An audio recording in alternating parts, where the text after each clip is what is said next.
A Xunta de Goberno Local do Concello de Ourense adxudicou esta mañá o contrato para redactar o proxecto e executar as obras de construcción do Parque Canedo, que dotará a cidade dun grande espazo de lecer con piscina, zonas verdes e un aparcamento soterrado con 350 prazas.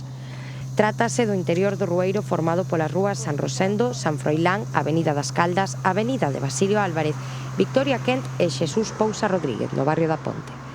O Goberno municipal prevé que o proxecto técnico estea rematado no mes de novembro ou decembro deste ano e que a obra poida estar finalizada en decembro do 2026. O proxecto está financiado parcialmente con fondos procedentes do Plan de Recuperación, Transformación e Resiliencia, financiado pola Unión Europea a través dos fondos Next Generation. O contrato, que inclúe a redacción do proxecto, a execución das obras e a dirección facultativa para a construcción e urbanización do denominado Parque Canedo, adxudícase á empresa Petrolam Infraestructuras SL, que presentou a oferta coa mellor relación calidade-prezo por un importe total de 7.817.000 euros.